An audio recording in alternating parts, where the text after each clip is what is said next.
비타민과 미네랄은 우리 몸의 필수적인 영양소로 각각의 기능과 중요성이 조금씩 다르다. 그렇다면 왜 이 작은 요소들이 우리 건강에 그렇게 중요한 것일까? 어느 날 아침, 유나는 아침 식사를 준비하다가 식탁 위에 놓인 비타민 보충제를 보고 문득 궁금증이 생겼다. 정말 이 작은 알약들이 나의 건강에 도움이 되는 걸까? 유나는 자신의 궁금증을 해결하기 위해 인터넷을 뒤져보았다. 그녀는 수많은 정보의 바다 속에서 무엇이 사실이고 무엇이 허구인지 혼란스러웠다. 그래서 유나는 친구인 지훈에게 도움을 요청하기로 했다. 지훈은 대학에서 영양학을 전공하고 있었고 이런 문제에 대해 잘 알고 있을 것 같았다. 유나와의 대화를 통해 지훈은 비타민과 미네랄에 대한 기본적인 개념부터 시작하여 설명했다. 비타민은 수용성과 지용성으로 나뉜단다. 수용성 비타민에는 B군과 C가 있어 이들은 물에 녹아서 배출되기 때문에 매일 섭취하는 게 중요하지. 반면 지용성 비타민인 E, K는 지방에 녹아 체내에 저장되지. 그래서 과다 섭취 시 오히려 부작용이 생길 수 있어. 지호는 이렇게 설명하며 유나에게 중요한 정보를 전달해 주었다. 유나는 그럼 미네랄은 뭐가 다르지? 라고 물었다. 지호는 미네랄은 주로 체내에서 호르몬 생성, 신경 전달, 뼈와 치아 건강 등의 중요한 역할을 해. 예를 들어 칼슘은 뼈 건강에 필수적이고 철분은 산소를 운반하는데 꼭 필요하거든. 라고 답했다. 그러면서 지호는 현재 사람들은 영양제를 찾기 이전에 균형 잡힌 식단을 통해 충분히 영양소를 섭취할 수 있다는 사실을 강조했다. 모든 영양소는 자연 상태에서는 서로가 상호작용하며 몸에 흡수되기 때문에 가능한 한 자연에서 얻으라는 것이었다. 유나는 지훈의 설명에 감명을 받아 조만간 자신의 식사 패턴을 점검하고 필요한 경우 영양제를 보충하기로 마음먹었다. 그녀는 다양한 채소와 과일, 견과류와 씨앗류, 그리고 적당한 양의 육류나 생선을 포함하는 식단을 통해 자연스럽게 비타민과 미네랄을 섭취하기로 결심했다. 이러한 유나의 결심은 건강을 위한 첫걸음이었고 그녀는 이제 자신이 비타민과 미네랄을 올바르게 이해하고 이를 통해 더 나은 삶을 살 수 있을 것이라고 생각했다. 어쩌면 단순한 궁금증이 그녀의 삶을 긍정적으로 바꿀 수 있는 작은 변화를 가져온지도 모르겠다. 두 번째 이야기. 한때 대한민국의 모든 직장인 책상 위에 놓여 있던 건강정보카드는 그저 종이 한 장에 불과했지만 사람들에게 꼭 필요한 정보를 제공하면서도 시간을 절약할 수 있는 마법 같은 물건이었다. 어느 날 아침 출근길 지하철 안에서 핸드폰을 들여다보고 있던 강민은 우연히 소셜미디어에서 건강정보카드라는 새로운 유행을 발견했다. 평소 건강관리에는 소홀했던 그였기에 무턱대고 검색을 해보기 시작했다. 건강정보카드는 피트니스 트렌드나 영양정보 혹은 간단한 스트레칭 방법 등을 그림과 함께 깔끔하게 정리한 작은 카드였다. 이 카드는 회사 층간 이동 시나 잠깐의 쉬는 시간에도 부담 없이 들여다볼 수 있도록 제작되었으며 빠르게 흡수가 가능한 건강 팁을 제공했다. 하지만 이 카드에는 조금 특별한 비밀이 숨겨져 있다는 이야기도 함께 떠돌고 있었다. 카드를 만든 사람은 바로 유명한 건강 코치로 알려진 김지환이었다. 김지환은 국내외 다양한 곳에서 건강 관련 자격증을 따고 자신만의 철학을 바탕으로 사람들에게 건강 정보를 제공하는 인기 인물이었다. 그러나 그가 만든 건강정보 카드가 인기를 끌게 된 데에는 또 다른 이유가 있었다. 김지환은 매 카드 혈액순환을 개선할 수 있는 마사지 포인트를 상징적으로 카드에 묘사했고 그런 카드들을 쭉 모아 특정 순서대로 배열하면 일종의 건강 만화처럼 보이는 것이었다. 강민은 시간이 지날수록 이 카드에 푹 빠지게 되었다. 그는 점심시간마다 사무실 형광등 아래 앉아 카드에서 추천한 스트레칭을 실천하기 시작했다. 그의 동료들도 금세 이 작은 변화를 눈치챘고 그 어디에서도 볼 수 없는 강민의 건강한 변화를 목격하게 되었다. 마치 도미노처럼 건강정보카드는 사무실 내에서 인기를 끌며 모두의 일상에 영향을 주게 되었고 사장의 책상 위에도 놓이게 되었다. 그리고 어느 날 강민은 과거 잦았던 피로감을 더 이상 느끼지 않음을 깨달았다. 그때 그가 분명히 알게 된 것은 건강정보카드는 단순히 정보를 제공하는 것이 아니라 그들의 일상에 건강한 습관을 심어주려는 의도가 숨어 있었다는 것이었다. 그 후로 강민과 그의 동료들은 매달 새로운 건강정보카드가 나오기만을 손꼽아 기다리게 되었고 그것은 곧 팀 전체의 건강도 책임지게 되었다. 이 이야기는 곧 SNS를 통해 전국으로 퍼져나갔고 그 결과 건강정보카드는 여러 회사, 학교 및 가정에서도 사랑받기 시작했다. 이 작은 정보카드로 인해 사람들은 간편하면서도 지속 가능한 방식으로 건강관리를 할 수 있게 되었고 김지환은 이제 단순한 코치를 넘어 건강문화의 혁신가로 자리매김하게 되었다. 세 번째 이야기. 어느 날 나는 일상에 지쳐 몸과 마음의 균형을 찾기로 결심했다. 현대 사회는 항상 빠르게 돌아가며 하루라도 쉬지 않으면 뒤처진다는 압박감이 나를 짓눌렀다.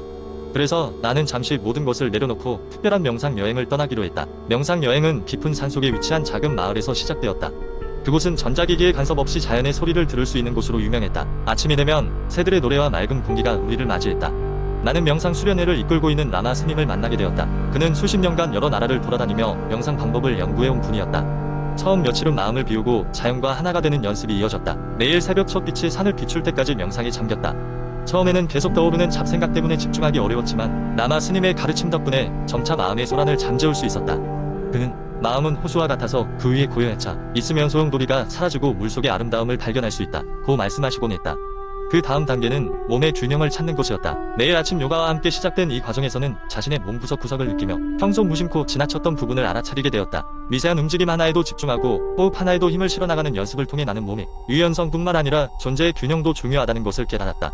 중앙의 대나무 숲에서 이어진 명상은 나에게 특별한 경험을 안겨주었다. 시원한 바람은 대나무 잎사귀를 살랑이며 새로운 생명력을 불어넣는 듯했다. 우리는 원형으로 앉아 서로 마주보며 심신을 통합하는 명상법을 연습했다. 라마 스님은 다른 사람의 눈에서 나 자신을 발견하고 그것이 진정한 연결이다라고 하셨다. 그 과정을 통해 나는 타인과의 관계에서 우러나오는 깊은 고요 평온 속에서 몸과 마음의 진정한 알맞음을 찾을 수 있었다.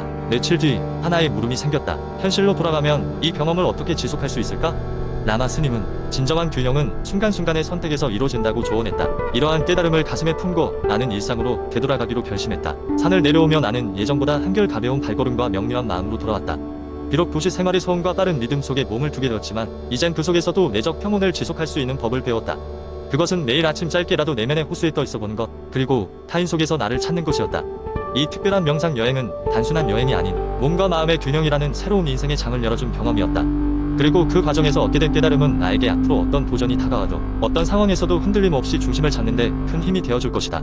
네 번째 이야기. 나는 항상 다이어트를 시도했지만 항상 실패하곤 했다. 칼로리 제한을 하면 먹고 싶은 음식이 끊임없이 떠올라 도중에 포기하곤 했기 때문이다.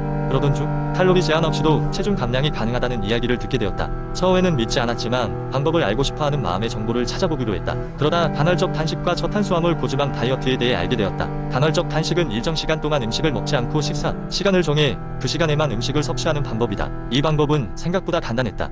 나는 아침을 걸고 점심부터 저녁까지 8시간 동안만 식사를 하기로 했다. 처음 며칠은 아침을 안 먹는 것이 어려웠지만 몸이 적응하니 더 이상 아침에 배고프지 않았다. 또 다른 방법은 탄수화물을 줄이고 지방을 늘리는 식단을 시도하는 것이었다. 나는 빵과 쌀밥을 줄이고 그 대신 고기, 생선, 아보카도, 코코넛 오일 같은 건강한 지방을 늘리기 시작했다. 내가 좋아하는 베이컨도 먹을 수 있어서 이 방법에 더욱 매력을 느꼈다. 단순히 식사 시간을 바꾸고 먹는 음식 종류를 조절했을 뿐인데 체중이 조금씩 줄기 시작했다. 동시에 에너지가 더 많이 생기고 몸도 가벼워졌다. 무엇보다 칼로리를 제한하지 않으니 스트레스가 크게 줄었다. 오히려 매 끼니가 기다려지고 어떤 걸 먹을지 고민하는 시간이 즐거워졌다. 물론 이 방법이 모든 사람에게 맞는 것은 아니다. 사람마다 체질이 다르고 건강 상태도 다르다. 하지만 나에게는 이 방법이 잘 맞았고 드디어 다이어트에 성공할 수 있었다. 이 경험을 통해 깨달은 건 다이어트는 단순한 칼로리 게임이 아니라는 것이다. 중요한 것은 내 몸에 맞는 방법을 찾고 그 방법을 꾸준히 실천하는 것이다. 지금도 나는 여전히 간헐적 단식과 저탄수화물 고지방 식단을 유지하고 있다. 이제 더 이상 다이어트는 나에게 고통스러운 일이 아니라 건강한 삶을 위한 하나의 선택이 되었다. 다섯 번째 이야기. 어느 날 너는 앞에서 나의 자세를 유심히 살펴보기 시작했다. 어깨는 항상 앞으로 굽어 있었고 목은 거북이처럼 앞으로 빠져 있었다. 그렇게 신경 쓰지 않았던 나쁜 자세가 오랜 시간 동안 지속되면서 내 건강에 부정적인 영향을 미치고 있다는 것을 깨닫게 되었다. 처음에는 단순히 목과 어깨의 불편함으로 시작되었지만 점점 허리 통증까지 이어지게 되었다. 이는 단순한 통증으로 끝나는 것이 아니라 내 삶의 질까지 떨어뜨렸다. 내일 아침에는 몸이 뻐근하고 밤에는 제대로 잠을 이루지 못했다. 불면증이 찾아오고 하루 종일 무기력한 느낌마저 들었다. 이 상태를 더 이상 꾸려갈 수 없다고 생각한 나는 자세를 교정하기 위한 다양한 방법을 찾아보았다. 처음 시도한 것은 요가였다. 요가는 몸의 균형을 잡아줄 뿐만 아니라 정신적인 안정도 가져다 주었다. 다양한 요가 동작 중 특히 내가 좋아했던 동작은 고양이소 자세였다. 이 동작은 척추의 긴장을 완화시켜주고 무리한 부분을 천천히 풀어주어 나의 고통을 덜어주었다. 또 다른 방법으로는 벽을 등에 대고 서기를 매일 실천했다. 벽에 등을 대고 자연스럽게 척추를 펴는 것만으로도 몸의 자세 교정에 큰 도움이 되었다. 이 자세는 척추의 곡선을 재정렬해주고 올바른 자세를 유지하는 데 큰 도움이 되었다. 영양 섭취도 자세 교정에 중요한 역할을 한다는 것을 알게 되었다. 칼슘과 비타민 D는 뼈 건강을 지원해주는데 이를 충분히 섭취하는 것이 올바른 자세를 유지하는 데 큰 도움이 되었다. 매일 아침에는 칼슘이 풍부한 식품인 견과류와 두유를 먹었고 주간에는 비타민 D를 보충하기 위해 야외에서 햇볕을 쬐며 걷기를 실천했다. 약 여러 달 동안 이러한 방법들을 지속적으로 실천한 결과 나는 큰 변화를 느낄 수 있었다. 통증은 눈에 띄게 줄어들었고 자주 찾아오던 불면증 역시 개선되었다. 무엇보다도 전반적인 삶의 질이 향상되었다. 몸의 피로가 줄어들자 정신이 더 맑아지고 하루가 더 활기차게 느껴졌다. 결론적으로 나쁜 자세는 우리의 건강에 상당한 악영향을 미친다. 자세 교정을 위한 노력이 필요하며 그 결과는 더 나은 건강과 행복한 삶을 가져다 줄 수 있다. 나의 이야기가 비슷한 문제를 겪는 이들에게 조금이라도 도움이 되기를 바라며 올바른 자세를 유지하기 위한 노력을 아끼지 말기를 권장하고 싶다.